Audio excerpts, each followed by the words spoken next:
감사합니다. 집안에 계시지만 같이 한번 다 서로 인사 나누시죠. 해피 이스터 한번 인사 나누시기 바랍니다.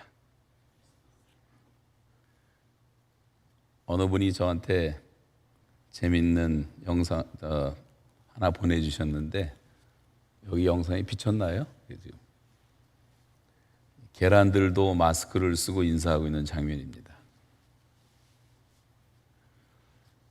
그런데 어떤 분이 저거 보고 그러더라고요. 사회적 거리를 두지 않고 있다고 지적을 하는 걸 봤습니다. 자, 오늘 오랜만에 교회 와서 예배를 드리는데, 제가 큰빛 방송국에 와서 예배를 드리는 느낌입니다. 이번 기회에 방송국 하나 만들어도 좋을 것 같습니다. 여러분, 아리마대 요셉이 예수님의 시신을 받아서 장례를 치르고 난 후에 친구들이 찾아왔습니다. 친구가 묻습니다. 자네가 나사렛 예수의 시신을 거두었다면서? 요셉이 말하기를 내가 그렇게 했네. 친구가 묻습니다. 자네가 그토록 아끼던 무덤을 사용했다면서? 요셉이 대답합니다. 그랬지. 친구가 다시 묻습니다. 자네가 그 무덤을 얼마나 정성껏 준비한 것인데, 얼마나 비싸게 준비한 것인데 그렇게 순수히 내주었나? 요셉이 말합니다. 그거 이번 주말만 쓰시면 된대. 여러분, 간단한 조크지만 우리가 생각하게 만드는 조크입니다. 오늘은 매년 맞이하는 기독교 최대의 명절 부활절입니다. 그런데 이렇게 한자리에 모여서 예배드릴 수 없어서 안타깝습니다. 세상이 너무도 갑자기 달라졌기 때문입니다. 어제 받은 소식 가운데 제가 아는 분이 어제 뉴욕에서 코로나 바이러스로 세상을 떠났다는 소식을 들었습니다. 오늘 아침 발표를 보면 179만 3,145명이 코로나 바이러스에 감염이 됐습니다. 미국에서 53만 3,115명이 감염이 됐고, 유럽을 합하면 70만이 넘습니다. 지금 215개의 나라에서 이런 난리가 났습니다. 한마디로 속수무책입니다. 운동선수도, 영화배우도, 정치인들도, 체육인들도, 청년들, 어린아이 할 것 없이 다 세상을 떠나고 있습니다. 전 세계가 속수무책으로 하루하루를 보내고 있습니다. 여러분, 이럴 때 가장 먼저 지켜야 할 것이 있습니다. 그것은 바로 우리의 마음이라고 하는 것입니다. 성경은 무릇 지킬 만한 것보다 더욱더 내 마음을 지키라고 말씀하고 있습니다. 그리고 잠언에도 보면 마음의 즐거움은 양약이라도 마음의 근심은 뼈를 마르게 한다고 말씀하고 있습니다. 잠언 18장에도 보시면 사람의 심령은 그 병을 능히 이기려니와 그 심령이 상하면 누가 일으키겠느냐라고 말씀하고 있습니다. 코로나보다 더 무서운 것이 바로 두려움이라는 감정입니다. 옛날에도 콜레라로 죽은 사람보다 두려움이라는 공포 감정 때문에 죽은 사람이 훨씬 더 많았습니다. 성경은 다시 말합니다. 계속해서 말합니다. 두려워 말라, 담대하라, 마음을 강하게 하라고 말씀합니다. 하나님께서 우리에게 주신 마음은 두려워하는 마음이 아니요 능력과 사랑과 근신의 마음이라고 말씀합니다. 오늘도 지구상에서는 여러분 매일같이 15만 명, 20만 명의 사람들이 장례를 치르고 있습니다. 이런 사실을 생각해 보면 하루에 몇백 명 죽는 것은 큰 이슈가 될 수가 없죠. 그러나 지금은 77억의 인구가 동시에 죽음에 대해서 생각해 볼 수밖에 없는 상황에 직면하게 되었습니다. 불과 지난 한두 달 동안에 너무도 놀라운 변화가 우리에게 찾아왔습니다. 정치, 경제, 문화, 예술, 종교, 체육, 할 것 없이 모든 분야에 쓰나미 같은 엄청난 파도가 밀려오고 있습니다. 갑자기 불황이 찾아왔고 모든 사람의 왕래가 자취를 감췄습니다. 극장도, 식당도, 비행기도, 기차도, 버스도 텅텅 비었습니다. 세계의 모든 공항은 다 폐쇄되다시피 했습니다. 제가 마지막 캐나다 오기 전에 들렸던 것이 라스베가스. 거기에서 집회를 하다가 말고 왔는데 라스베가스는 지상에서 가장 화려한 도시였는데 제가 떠날 때 라스베가스의 모습은 유령의 도시처럼 변해 있었습니다. 어느 날 갑자기 이런 일이 벌어진 것입니다. 저에게도 이런 일이 찾아왔습니다. 2015년 1월 29일 갑자기 제 인생이 180도로 바뀌었습니다. 북한의 감옥에 갑자기 잡히는 바람에 3년 가까이 어둠의 긴 터널을 걸을 수밖에 없었습니다. 기가 막힌 시간이었습니다. 오늘 사실은 저는 노 목사님 설교를 들으려고 했는데 감옥 얘기를 다시 반복해달라고 부탁해서 반복해서 하는 것을 이해해 주시기 바랍니다. 자, 성경으로 다시 돌아가 보겠습니다. 어느 날 제자들에게 갑자기 벌어진 일입니다. 본문에 보시면 예수께서 부활하신 후에 두려움에 떨며 숨어서 고립되어 있던 제자들에게 찾아오십니다. 19절 다시 한번 함께 읽으시겠습니다. 시작.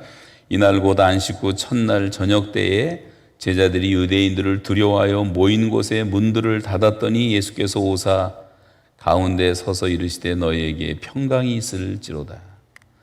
지금 제자들은 유대인들에게 들키면 죽는다는 그런 두려움에 사로잡혀서 어떤 집에서 제자들이 다 모여서 모든 문들을 다 닫아버리고 숨어 있었습니다.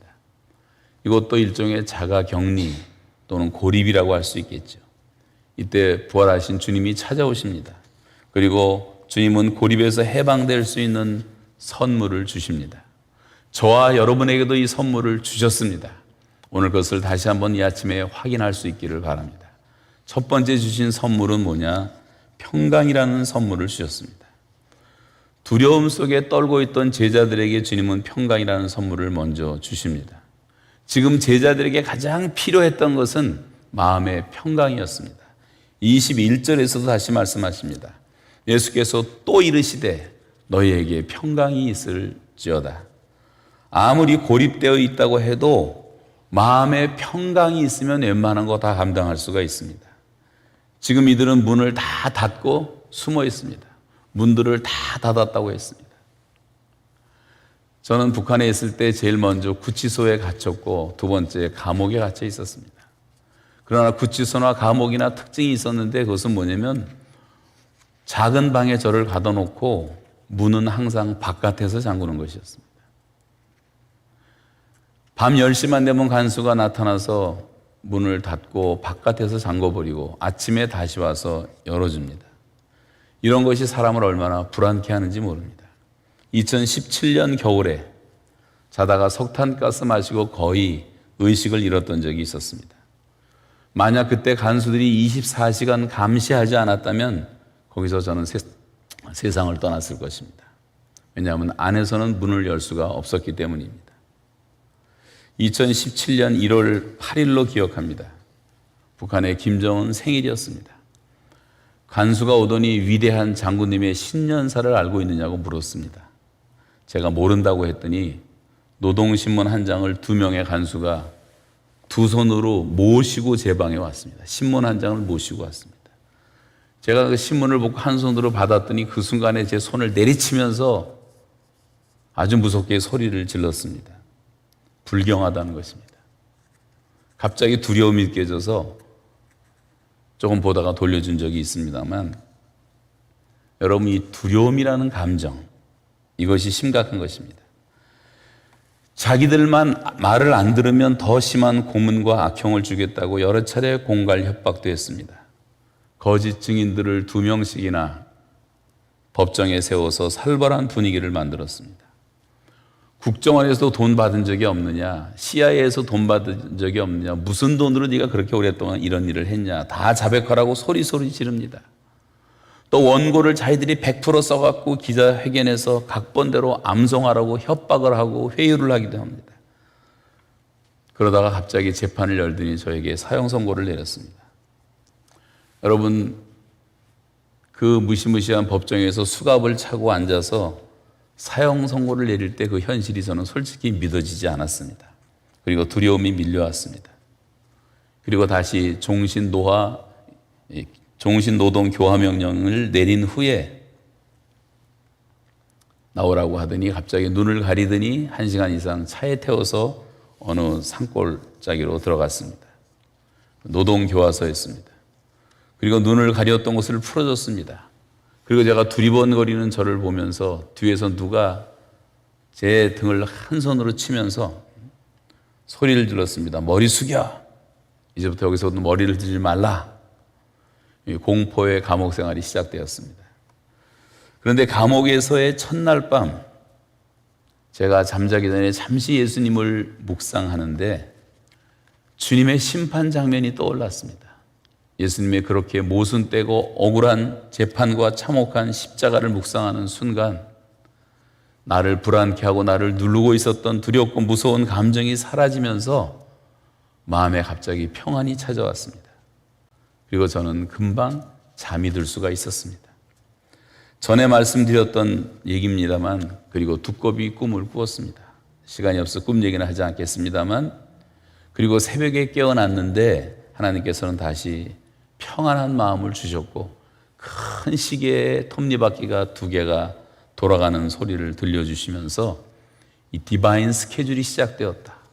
이제부터 하나님의 시간이라는 그런 음성으로 제게 찾아오셨습니다. 그날부터 저는 감옥에서 석방되는 날까지 마음의 평안을 잃지 않고 매일매일 그 감옥 생활과 노동을 감당할 수가 있었습니다. 그 평안이 없었다면 저는 아마 감옥에서 죽었을지도 모릅니다. 독방에서 949일을 혼자 보냈습니다. 요즘 같은 2주간 자가격리는 아무것도 아닙니다. 오히려 즐겁습니다. 매일 예배하고 잘 먹고 잘 쉬고 운동하고 책 읽고 영화도 보고 즐거운 오히려 안식의 시간이었습니다. 매일 8시간씩 중노동에 시달렸습니다. 요즘같이 이런 아무런 노동도 없이 안식하는 것은 오히려 더 감사한 일이죠. 여러분 집에 있으면서 노동하십니까? 혼자서 밥을 3,000번이나 먹었습니다. 코로나로 여러분 좀 불편하긴 하지만 그래도 코로나 덕분에 식구들이 모처럼 모여서 함께 밥 먹을 수 있다는 것은 얼마나 감사한 일입니까? 오히려 가정이 회복되는 시간 아닐까요? 주일을 제 혼자 감옥에서 134번 주일 예배를 혼자 드렸습니다. 여러분 지금 혼자 이 TV를 보고 계신 분도 계실 겁니다만 그래도 인터넷으로라도 유튜브로라도 이렇게 예배할 수 있다는 것은 얼마나 놀라운 축복인가요? 감옥에 저 하나 집어넣고 50명의 간수가 2눈을 부릅뜨고 지켰습니다. 지금은 아무도 여러분을 감독하고 지키는 사람도 없습니다. 자가격리 2주면 다 자유로워지는 것입니다. 처음에 2달 동안 노동하면서 몸이 다 망가졌습니다. 그러나 지금 여러분 몸은 망가지지 않지 않습니까? 정신 상태만 건강하면 오히려 더 건강할 수 있는 것입니다. 차가운 곳에 오래 앉아 있다 보니까 병이 생겨서 어느 날 전신 마취하고 수술을 받은 적도 있습니다. 여러분 요즘 집에 계시다고 해서 끔찍한 병원에서 공포스러운 분위기 속에서 수술대 앞으로 끌려갈 일도 없을 것입니다. 겨울에 석탄 창고에 들어가 하루에 8시간씩 중노동하며 얼어붙은 석탄을 까다가 손바닥에 물집 생기고 손바닥에 피가 터지고 손가락이 다 망가지고 관절염이 걸렸습니다. 지금도 손 잡는 데는 많이 아프고 어색합니다. 갈아입을 옷도 없는데 석탄째로 더러워진 몸을 겨울에 찬물로 씻고 자야 했습니다. 그러나 여러분 어떻습니까? 우리는 지금 따뜻한 잠옷 입고 자지 않습니까? 침대에서 자고 전기장판 깔아놓고 자고 따뜻한 온돌에서 자고 지금도 더운 물은 콸콸 나오지 않습니까? 뭐가 그렇게 두렵습니까? 몸무게는 2달 만에 23kg이 빠졌고 발가락은 전부 동상에 걸려 새까맣게 변했습니다. 2년 7개월 9일 동안의 이야기를 다 할 수가 없습니다. 2 곱하기 15 하면 30인데 30개월인데 15배를 더 얘기를 해야 합니다. 31개월을 있었으니까요. 제가 이런 말씀을 드리는 이유는 예기치 않은 일이 갑자기 어느 날 여러 형상은 다르겠지만 우리에게도 찾아올 수 있다고 하는 것입니다. 이럴 때 어떻게 하시겠습니까? 갑자기 병상에 들어 누워 평생을 지내야 되는 신세가 된다면 어떻게 하시겠습니까? 이때 우리에게 가장 필요한 것이 무엇일까요? 여러분, 주님의 평안을 구해야 합니다. 부활하신 후 주님은 제자들에게 평안을 선물로 주셨습니다. 예수께서 탄생하실 때 천사들이 이렇게 노래합니다. 지극히 높은 곳에서는 하나님께 영광이, 땅에서는 기뻐하심을 입은 사람들 중에 평화로다. 주님은 우리에게 평화의 주님으로, 샬롬의 주님으로 찾아오셨습니다. 주님은 우리를 위한 당신의 본심은 재앙이 아니라 평안이라고 말씀하십니다. 지금 전 세계가 재앙을 받고 있는 것은 하나님의 뜻이 아닙니다. 재앙이 아니라 평안이요 너희 장래에 소망을 주려 함이라고 말씀하십니다. 주님은 가장 잔인한 시험을 받으셨을 때도 이렇게 말씀하십니다. 요한복음을 한번 같이 읽겠습니다. 16장 32절 33절입니다. 시작. 보라, 너희가 각각 제 곳으로 흩어지고 나를 혼자 둘 때가 오나니 벌써 왔도다. 그러나 내가 혼자 있는 것이 아니라 아버지께서 함께 계시느니라. 자, 가장 잔인한, 제자들이 다 떠난 순간 아버지는 나와 함께 계신다는 확고한 믿음을 가지시고, 그래서 33절에 내가 이것을 너에게 이름은 너희로 내 안에서 평안을 누리게 하려 함이라. 너희가 세상에서는 환난을 당하나 담대하라, 내가 세상을 이기었노라. 환난 중에도 평안을 누리게 하시는 주님이십니다. 어느 날 또 두려움에 붙잡혀 있던 제자들에게 오셔서 이렇게 말씀하십니다. 요한복음 14장 27절에 평안을 너에게 끼치노니 곧 나의 평안을 너에게 주노라. 내가 너에게 주는 것은 세상이 주는 것과 같지 아니하니 너희는 마음에 근심하지도 말고 두려워하지도 말라. 주님은 이렇게 평안을 주기를 원하십니다. 여러분, 바울 서신을 보시면 예외 없는 인사말이 나오는데 은혜와 평강이 있을지어다. 성도들이 하나님의 은혜를 깨닫고 하나님의 사랑을 깨닫고 구원을 경험하면 모든 사람이 받는 선물이 바로 평안이라고 하는 선물입니다. 은혜 받는 사람들에게 주시는 선물, 그것은 평강입니다. 자, 오늘 본문 다시 보시면 부활하신 주님은 이제 승천을 앞에 두고 낙심과 두려움에 고립되어서 떨고 있는 제자들에게, 문을 꼭꼭 닫아놓고 숨어있는 제자들에게 찾아오셔서 이렇게 말씀하십니다. 19절 21절 다시 읽습니다. 이날 곧 안식 후 첫날 저녁 때에 제자들이 유대인들을 두려워하여 모인 곳에 문들을 다 닫았더니 예수께서 오사 가운데에 서서 이르시되 너희에게 평강이 있을지어다. 21절에도 예수께서 또 이르시되 너희에게 평강이 있을지어다. 여기서 부활하신 주님은 두 번씩이나 평강이 있으라고 말씀하십니다. 주께서 마지막까지 제자들에게 주시기를 원하셨던 선물은 바로 평안이라고 하는 것입니다. 여러분, 두려움과 근심을 이기는 것은 마음의 평안입니다. 한 사람이 예수 그리스도를 만나면 반드시 처음으로 경험하는 것이 곧 마음의 평안이라고 하는 것입니다. 하나님은 우리에게 두려운 마음을 주시지 않습니다. 평안을 주십니다. 놀라운 평안을 주십니다. 사람의 지각을 초월한 하나님의 평강을 주십니다. 환경과 관계없는 평안을 주십니다. 그래서 세상이 주는 것과 같지 않다고 말씀하십니다. 여러분, 이 평안을 다 회복하시기를 바랍니다.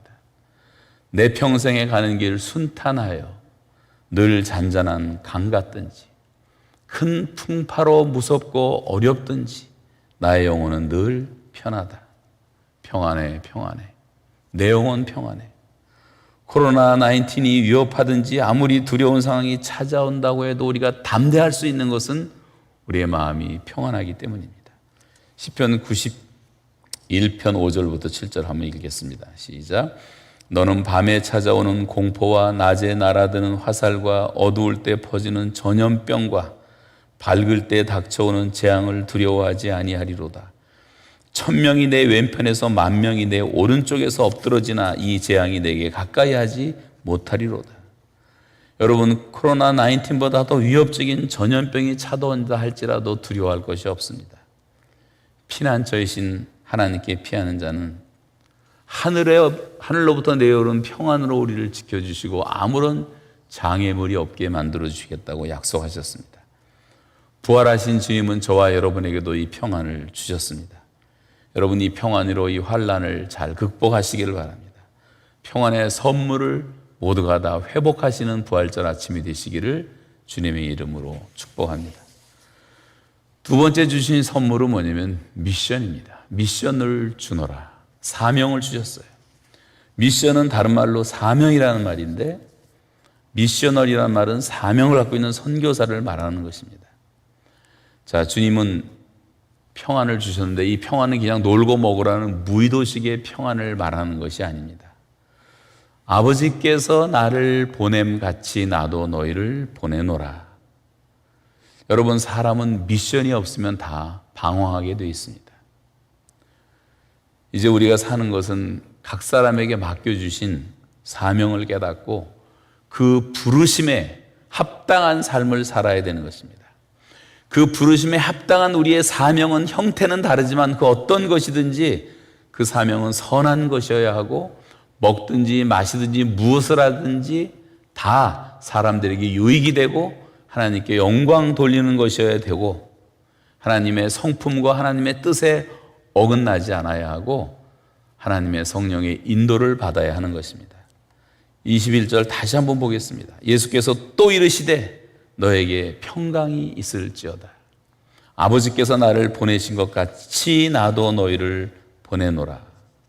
여러분, 이 사명을 발견하셨습니까? 지금은 왜 우리에게 이런 재앙이 찾아왔습니까? 왜 우리에게 상상치 못하던 215개 나라 전체가 두려움에 떠는 이 재앙이, 환란이 찾아왔습니까? 왜 하나님이 지금 큰 목소리로 인류에게 말씀하시는 것입니까? 바로 하나님을 아는 지식이 없어서 사람들이 망하고 있기 때문입니다.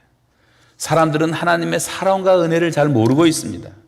그래서 잃어버린 영혼들을 찾는 일, 죄인들을 불러서 회개시키는 일, 한 영혼이 죄사함 받고 영생을 얻게 하는 복음 전도의 사명이 무지무지하게 심각하고 중요한 것이기 때문에 이것을 깨달으라고 하는 것입니다. 그래서 23절에도 보시면 너희가 누구의 죄든지 사하면 사하여질 것이요 너희가 누구의 죄든지 그대로 두면 그대로 있으리라. 저와 여러분이 누구의 죄든지 사하면 사하여지고 누구의 죄든지 그대로 두면 그대로 있는 것입니다.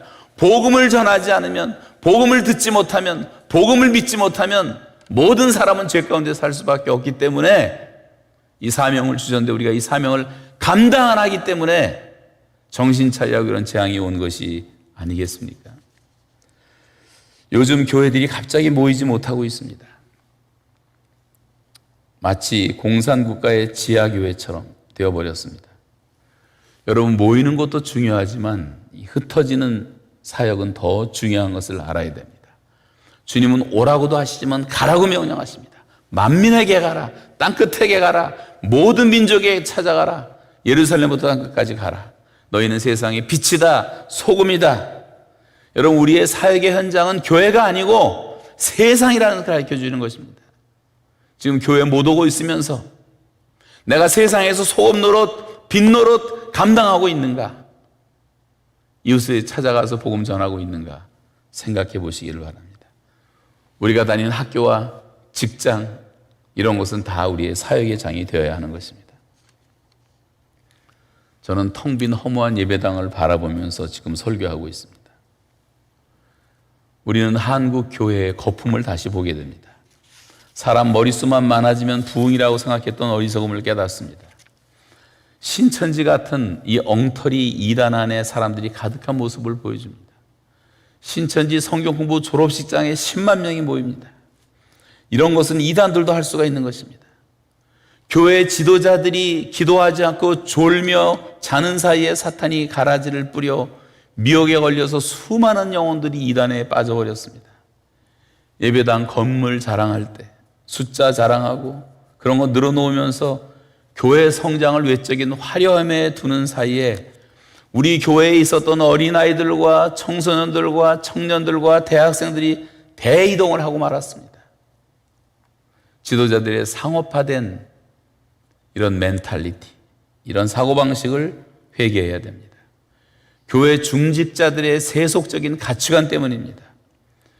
교파의식을 철저하게 회개하고 파벌의식을 철저하게 회개하고 권위의식을 회개하고 교회가 세속화되어가고 있는 것을 우리가 눈물을 흘리면서 지금은 회개할 시간입니다.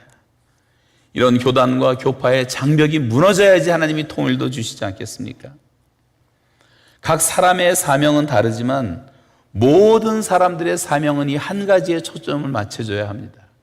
사도 바울이 말한 것처럼 나의 달려갈 길과 주 예수께 받은 사명, 곧 하나님의 은혜의 복음을 증거하는 일을 마치려 하면 나는 나의 생명을 조금도 귀한 것으로 여기지 아니하노라. 복음을 부끄러워하지 말고, 복음은 믿는 모든 자에게 구원을 주신 하나님의 능력이라는 것을 깨닫고 살았던 사도들처럼 우리도 그 복음을 전해야 하는데, 이 복음이 전파되지 않기 때문에 화가 미치는 것입니다. 복음이 왕성하게 전파되면 화도 복으로 하나님은 언제든지 바꾸어 주십니다. 하나님께서는 모든 죄인들이 아무도 멸망치 않고 다 하나님께 돌아와 구원에 이르기를 원하시는 사랑의 하나님, 하루가 천년같이 기다리시는 그 하나님이시기 때문에 이 사명을 감당하라고 하는 것입니다. 여러분, 9.11 사태가 났을 때 뉴욕 소방대원 300명 전체가 목숨을 잃었습니다. 300명은 죽을 줄 알면서도 뛰어들어가서 자기의 사명을 감당하고 많은 사람의 목숨을 구해냈습니다. 이번에 이탈리아에서는 의사들만 100명 이상이 죽었습니다. 코로나에 감염되어서 의료인들이 수백 명이 죽었습니다. 다 사명 의식 때문입니다. 사람들의 육체의 병을 위해서도 목숨을 걸고 사명을 다하고 있다면 하물며 영원한 한 사람의 영원 구원을 위한 사명을 우리가 얼마나 감당하고 있느냐 하는 것입니다. 한 영혼을 천하보다 귀하게 여기시는 그런 아버지의 마음을 갖고 계십니까? 지금 98세임에도 불구하고 오직 한 길, 교회 음악이라는 사명의 길을 걸어오신 우리 박재훈 목사님도 계십니다.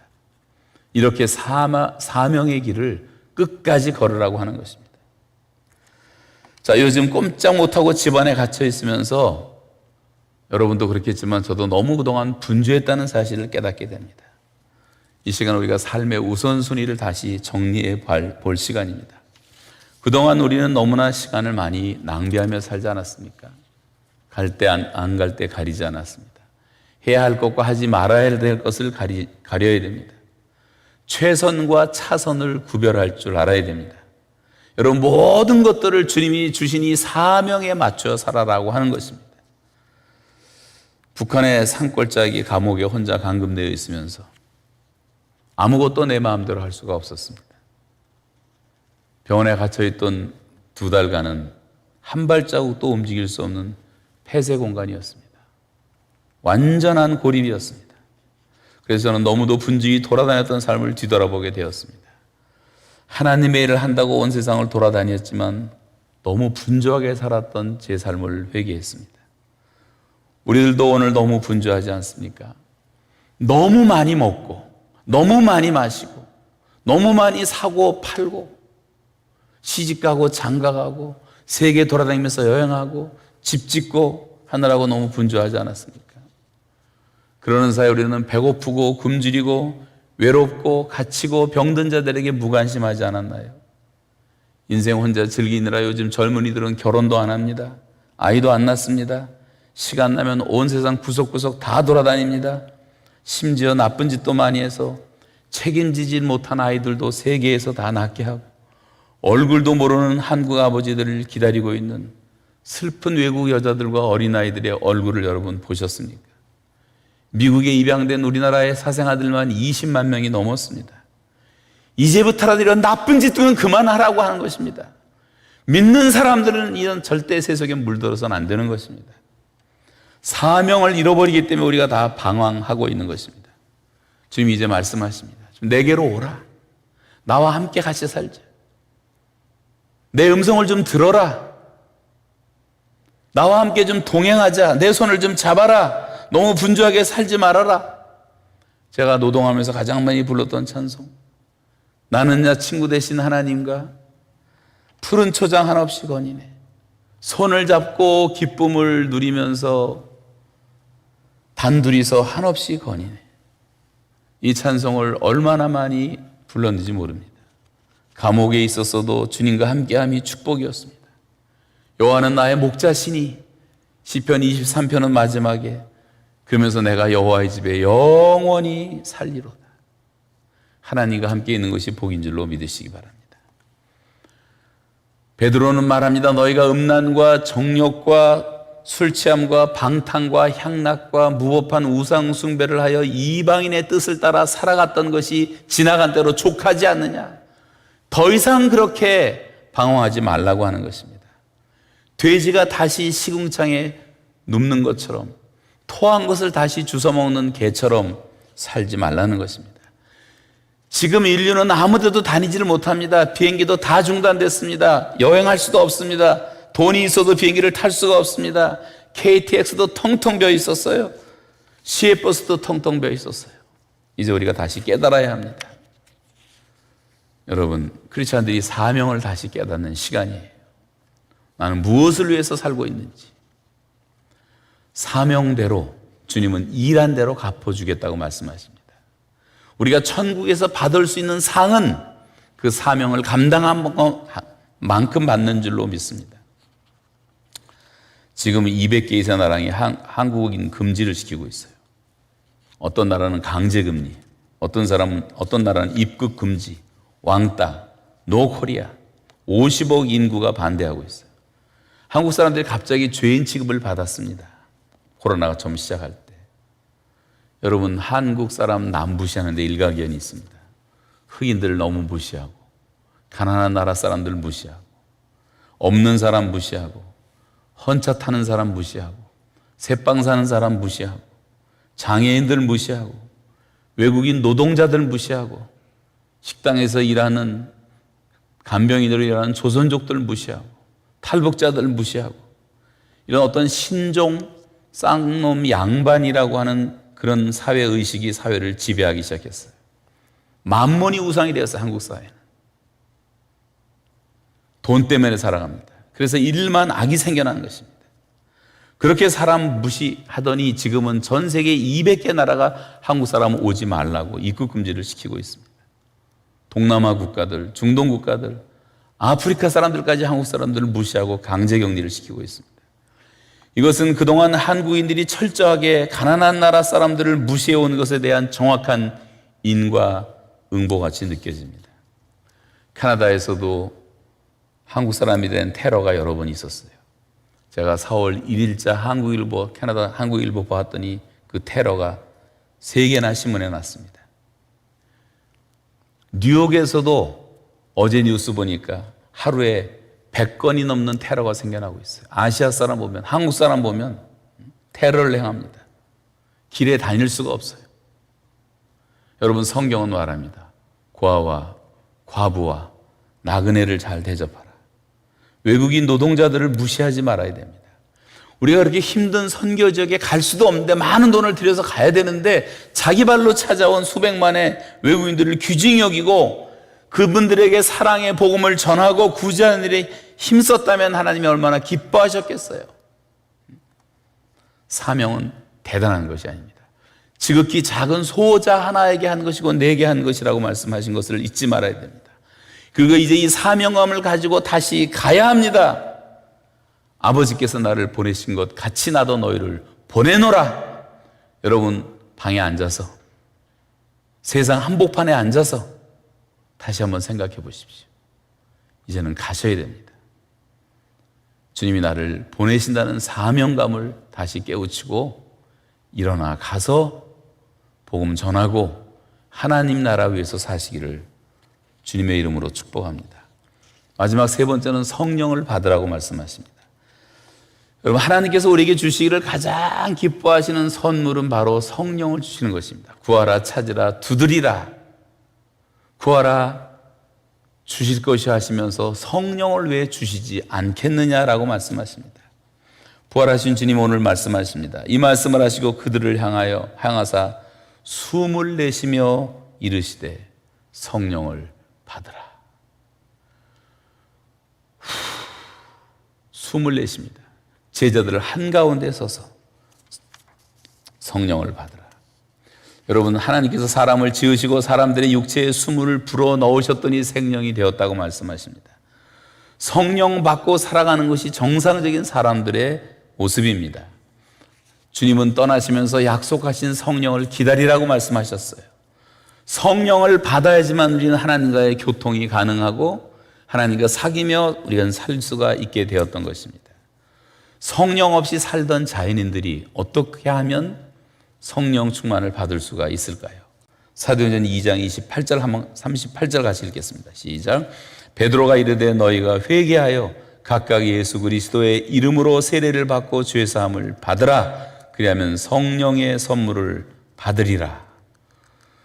우리에게 이런 마음의 평강을 주시고 죄를 사해 주시고 그리고 다시 새로운 소명을 주신 주님께서는 그 사명을 잘 감당할 수 있도록 보혜사 성령님을 선물로 보내주신 것입니다.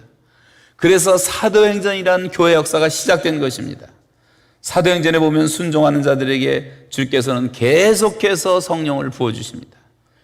우리는 이 일의 증인이요 하나님이 자기에게 순종하는 사람들에게 주신 성령도 그러하더라. 순종하는 자들에게 성령을 부어주십니다. 여러분 지금 전 국민이 마스크 쓰고 다니죠. 마스크로 입을 다 가려놨습니다. 말을 좀 적게 하라는 말 아닐까요?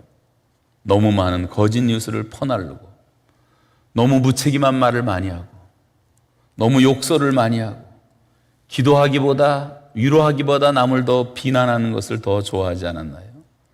침묵하고 자제하고 이제는 좀 더 진실하고 의롭고 착하고 정직하게 성령의 인도를 따라 살라는 말 아니겠습니까? 성령보다 좀 앞서지 말라는 말씀 아니겠습니까? 잠잠히 성령의 인도를 참아 기다리라는 말씀 아니겠습니까?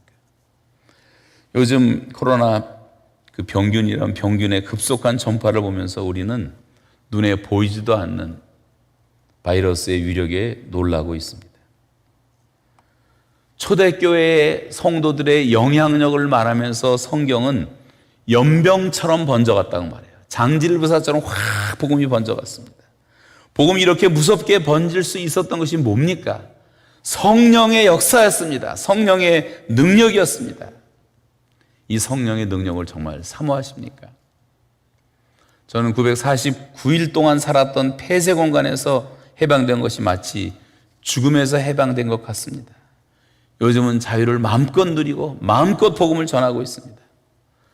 걷는 것도 너무 걷고 싶어서 제가 지금까지 매일 최소한도 10,000보 이상을 걷습니다. 10,000,000보 이상을 걸었습니다. 저에게는 집안에 꼼짝 않고 1년 앉아있으라 해도 별로 힘든 일이 아닙니다. 중요한 것은 다니면서 무엇을 해야 하는가가 중요한 것입니다. 저도 요즘 몇 주 동안 캐나다 온 지 이제 3주 되는데 오랜만에 집에서 된장국에 집밥 먹으면서 가정을 느낍니다. 사람들을 보니까 산책하면서 아내와 아이들의 소중함을 깨닫게 되고 모처럼 많이 뛰어나온 강아지들도 얼마나 행복한지 모르겠습니다. 무너져가는 노마를 보면서 애국자여 가정을 지키라고 말했던 철학자의 말이 생각납니다. 우리는 지금 가정의 소중함을 깊이 느끼고 있습니다. 미국에서도 자기 가족들을 지키기 위해서 총과 총알, 사재기가 극성해 총알이 없어서 못 팔아요. 슈퍼마켓에서 사재기는 가관도 아닙니다. 가정의 소중함을 우리는 매일 느끼고 있습니다. 우리의 가정을 어떻게 지킬 수가 있습니까? 성경은 말합니다. 술 취하지 말라. 이는 방탕한 것이니 오직 성령의 충만을 받으라. 성령 충만을 받으라고 말한 다음에 남편들아, 아내들아, 자녀들아, 부모들아, 종들아, 상전들아, 우리가 가정생활을 어떻게 바로 할 수 있는가를 가르치고 있어요. 성령 충만 받는 것이 우리의 가정을 바로 지키는 길입니다. 여러분, 요즘 우리가 과소비를 많이 회개하죠. 뭐 물건 사는 거 보니까 정작 필요한 것들은 물 사고, 식료품 사고, 뭐 약 사고, 뭐 휴지 사고, 뭐 그거죠. 그 정도였어요.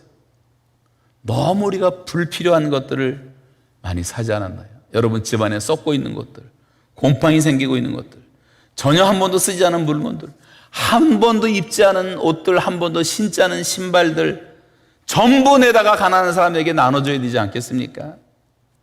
초대교회가 성령에 충만했을 때는 모두가 다 유무상통했어요. 공산당이 아니에요. 스스로 자발적으로. 예수 믿는 사람들조차 너무 이기적이니까 이런 일이 생기지 않습니까? 하나님 우리에게 넉넉해 주셨는데 왜 이렇게 고통당하는 자가 많이 있습니까? 이 과소비도 회개했으면 좋겠습니다. 또 새로운 라이프 스타일을 개발할 수도 있지 않겠는가 생각도 해봤어요. 우리는 화장지, 휴지, 물수건, 페퍼타월, 냅킨 등을 요즘 너무 많이 쓰고 있습니다. 신문, 잡지, 책들도 마찬가지입니다. 다 쓸모없는 광고지가 얼마나 많은지. 그래서 나무를 수없이 베야 되고, 그래서 지구는 계속 사막화되어 가는 것입니다. 현실화시키는 것이 힘들지만 화장실 세척도 물로 하는 것이 훨씬 더 깨끗합니다. 사실 위생적입니다. 저는 북한에 3년 동안 화장실에서 물로 다 세척을 했습니다. 그렇다고 뭐 비데를 쓴 게 아닙니다. 화장지도 없었지만 물로 세척하니까 훨씬 더 깨끗했습니다.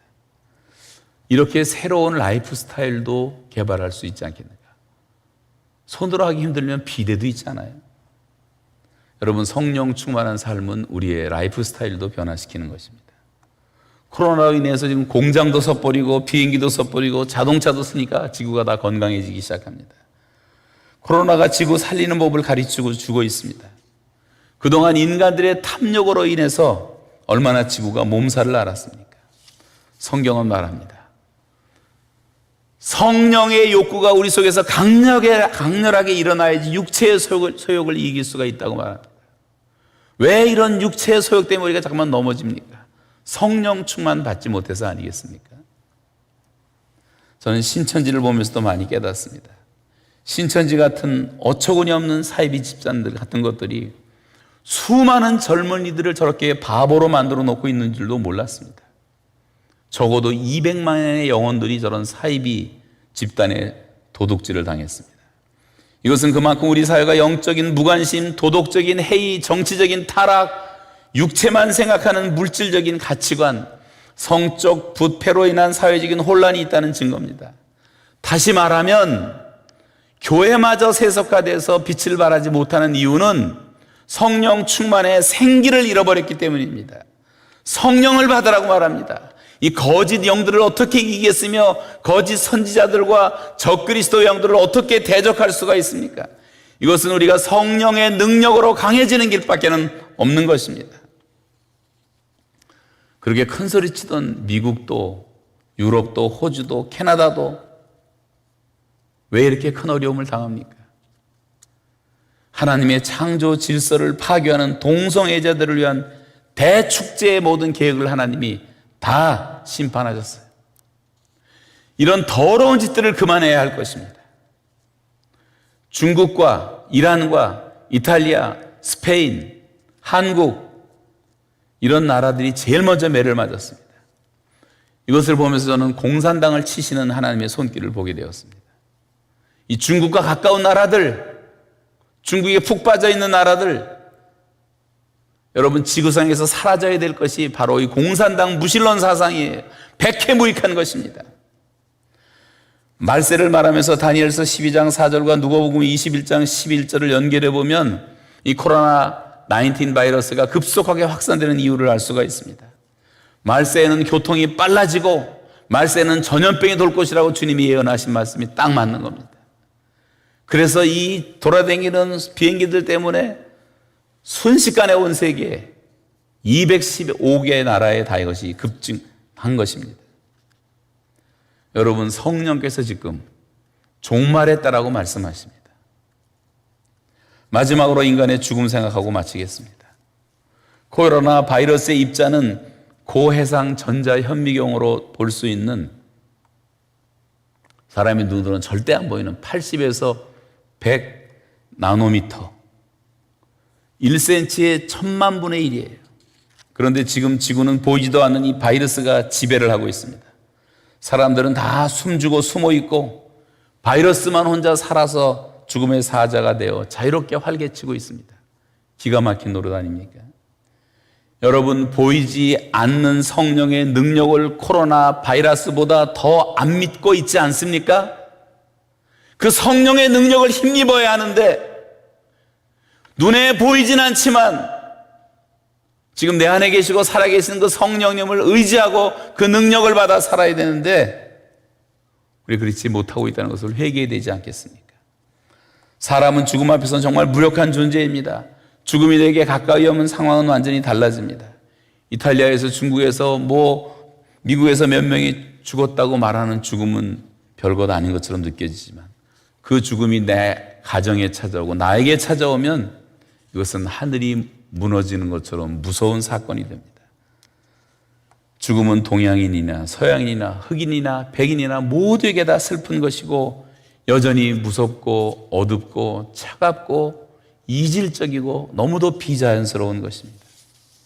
이번에 인류는 모두가 다 죽음을 생각하게 되었습니다.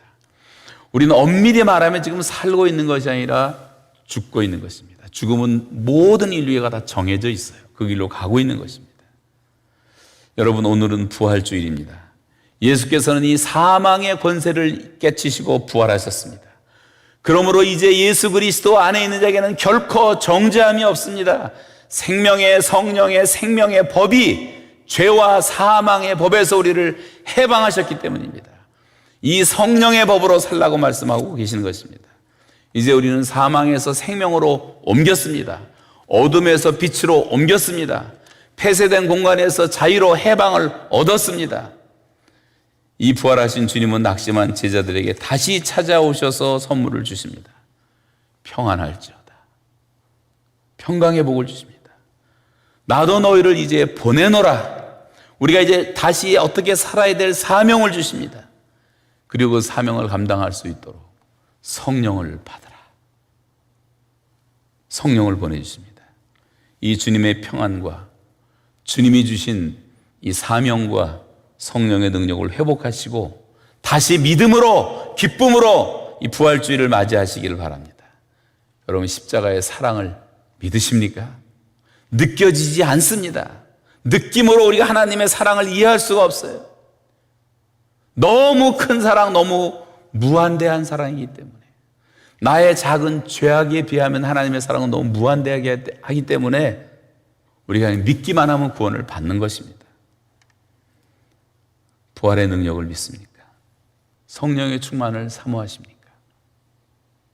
세 가지 선물을 기억하면서 이 시간 함께 기도할 수 있기 바랍니다. 다 같이 계신 곳에서 한 마음 한 뜻으로 기도할 수 있기 바랍니다. 하나님, 내게 주신 평안을 다시 회복시켜 주십시오. 내게 주신 사명 다시 불같이 일어날 수 있게 사명감을 회복해 주십시오. 주님, 내 힘을 의지하고 살았던 내 경험과 내 지식을 의지하고 살았던 어리석음을 용서해 주시고 다시 성령님 내 삶을 이끌어 주십시오. 함께 우리 합심해서 기도하면서 나아갈 수 있기 바랍니다. 다 한 목소리로 기도하시겠습니다.